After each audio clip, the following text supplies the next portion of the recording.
Bonjour, bonjour et bienvenue sur le plateau de Bâti Journal TV. Nous sommes à Nantes, Carrefour International du Bois 2024 et on va faire un petit focus sur la société Suisse Chrono avec mes deux invités. Pour en parler avec moi, donc Sébastien Marchal. Sébastien, bonjour. Bonjour Stéphane. Sébastien, vous vous intéressez, vous faites les ventes industrie et j'ai très mal écrit, donc vous allez me donner vos fonctions. Du conseil technique également. Du conseil technique chez Suisse Chrono. Et à côté de vous, Vincent Indran. Bonjour Vincent. Bonjour Stéphane. Vincent, vous êtes le président de Suisse Chrono France et je vais vous demander tout simplement de nous présenter cette société. Déjà, merci de nous recevoir sur ce plateau, Monsieur Miguet. On se voit tous les 2 ans au Carrefour du Bois. Donc, Suisse Chrono, on est un groupe familial de 5000 personnes à travers le monde. On a 10 sites, des États-Unis à la Russie, en passant par l'Ukraine, la Pologne, l'Allemagne, la Hongrie, la Suisse et la France, bien sûr.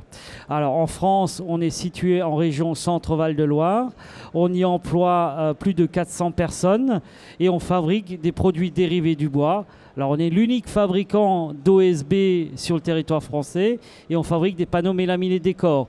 Alors, spécificité sur les panneaux OSB, comme on est les seuls, et on s'approvisionne exclusivement à 100% en bois français. C'est pour ça qu'on arbore le label Bois de France et on gère les forêts exploitées avec le label PEFC.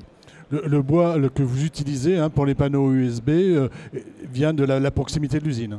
Il vient à 180 km autour d'une circonférence de l'usine, exactement. Groupe international, grosse implantation en France et en plus vous travaillez avec des bois français. Tout à fait. C'est le résumé. C'est le résumé, c'est un très bon résumé. On va parler de vos actualités et c'est Sébastien qui va nous en parler. Quelles sont les actualités du groupe Suisse Chrono aujourd'hui et notamment sur le Carrefour International On du Bois? souhaite effectivement profiter de ce merveilleux salon pour nous, pour présenter dans un premier temps une actualisation que nous réalisons sur notre gamme de produits décoratifs qui est constituée de panneaux mélaminés, de stratifiés de bandes de champ. C'est une gamme aujourd'hui qui compte 160 décors et nous présentons 40 nouveautés. Et dans ces 40 nouveautés, nous intégrons une gamme que nous nommons Bivelvet de 9 décors qui sont présentés dans une finition extra mat anti-trace de doigts. Extra mat anti-trace de doigts, c'est la tendance aujourd'hui dans l'ameublement et dans l'agencement? C'est la tendance dans l'ameublement et également dans l'agencement, effectivement. L'extra mat étant la finition très demandée et effectivement avec un entretien très facile qui est permis justement par cette nouvelle gamme Bivelvet. Voilà, donc on a 40 nouvelles références. Absolument. Et ces références extra mat. Extra mat. Donc ça, c'est ce que vous présentez, c'est ce qu'on voit actuellement à l'image pendant que vous parlez. Oui. Ensuite, vous avez aussi une actualité, si on a fait le tour sur le mélaminé. Oui, oui, absolument. Oui. Vous avez également une actualité sur l'OSB. Dites-nous tout. Alors, sur l'OSB, bon, comme disait M. Adam, nous sommes l'unique fabricant en France de ce produit de construction. On souhaite faire un rappel et mettre un accent particulier sur nos propositions d'OSB techniques, notamment sur 3 grands types d'OSB. Le premier, nous voulons rappeler que nous sommes capables de fabriquer des OSB inifuges qui permettent de répondre à des exigences, notamment en construction de bâtiments recevant du public, les fameuses ERP. Ça, c'est un véritable savoir-faire. Ensuite, nous souhaitons également parler de nos panneaux anti-termites qui doivent être normalement mis en œuvre dans les zones qui présentent des risques d'infection de larves xyliphage. Voilà, donc problématique feu, on va dire. Absolument. Termites. Et le troisième, c'est le parasismique. Absolument. Nous proposons une gamme d'OSB dite parasismique qui permettent de construire, comme son nom l'indique, dans des zones dites sismiques, en construction type dissipatif, et on répond avec ce produit-là à l'Eurocode 8. Je vais vous poser une question. Qu'est-ce qui fait la différence? À quoi on reconnaît un panneau OSB parasismique? Alors, visuellement, clairement, on ne le reconnaît pas. Nous faisons un marquage pour que notre clientèle puisse le reconnaître, mais techniquement, il est très différent. C'est un panneau qui va surtout être beaucoup plus dense, et donc permettre la dissipation des éventuelles vibrations liées à un sismique vers le sol, et donc rendre le bâtiment parasismique. C'est par la densité qu'on joue. C'est par la densité, vous jouez sur la densité. Voilà. Et alors, troisième actualité, toujours ici au CIB et j'imagine tout au cours de l'année 2024, Magnum Board. De quoi s'agit-il? Alors, Magnum Board est un système constructif qui est basé sur un panneau dit autoporteur, donc que l'on va mettre en œuvre en mur, en plancher. Ce panneau est constitué de plusieurs panneaux d'OSB 4 que l'on vient assembler les uns aux autres par collage. L'épaisseur de ces murs ou planchers démarre à 75 mm et peuvent aller jusqu'à 250 mm. Et dans des formats relativement importants, puisqu'on peut aller jusqu'à 18 mètres par 2,80 m de large.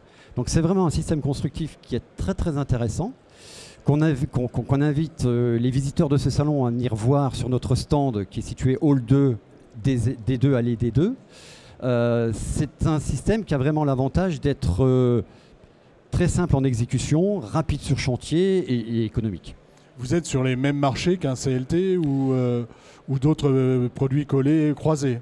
Exactement, on est sur les mêmes systèmes constructifs, sauf qu'à la différence, c'est que nous, on se base bien évidemment sur un produit OSB et l'utilisation de bois qui ne sont pas en concurrence avec le bois d'œuvre et qui pour nous est un élément extrêmement important. Oui, parce que rappelons l'OSB, vous utilisez quel type de bois? Alors nous utilisons des bois frais, déjà, ça il faut le signifier, hein, mais qui vont être issus de l'entretien des forêts. Très souvent, c'est-à-dire des bois d'éclaircie, des parties de l'arbre que le bois d'œuvre ne sait pas valoriser, notamment je pense à la cime de l'arbre. Donc c'est pour ça que l'OSB a toujours été un produit très intéressant et quelque part vertueux. Qu'il devient de plus en plus. Si je pourrais juste rajouter, effectivement, on utilise 50% de bois feuillu et 50% de bois résineux sur l'OSB. On est un des seuls fabricants en Europe à avoir cette mixité d'essence dans l'utilisation de notre OSB. Habituellement, on est plutôt sur du résineux, vous faites du feuillu, c'est ça? On est principalement, en général, sur du résineux parce que c'est des bois plus rectilignes, plus faciles à trancher en lamelles. Donc vous utilisez les deux, donc ce qui fait que vous permettez de valoriser, on va dire, les bois qui habituellement ne sont pas valorisables en bois d'œuvre et qui pourraient partir en bois énergie. Également réduire notre zone d'approvisionnement à 180 km autour du site, comme je l'ai dit tout à l'heure. Et on va parler donc d'une action que vous étiez déjà venu nous présenter ici sur le plateau de Batijournal. C'est l'action Green Energy. J'aimerais que vous nous disiez où vous en êtes tout simplement. Très bien, donc il y a 2 ans, effectivement, je vous parlais du lancement de ce chantier Green Energy. Green Energy, c'est un investissement de 120 millions à Sully-sur-Loire, donc un chantier en 3 volets. On installe des sécheurs basse température qui nous permettront de réduire notre besoin énergétique de 5 à 10% sur le site, qui vont être alimentés par une chaudière biomasse de 63 MW. Et le 3e volet, c'est une augmentation de capacité de production qui nous permettra d'augmenter notre capacité de production de l'OSB de 20%. La chaudière biomasse va être exploitée par Dalca, filiale d'EDF, et financée par Meridiam.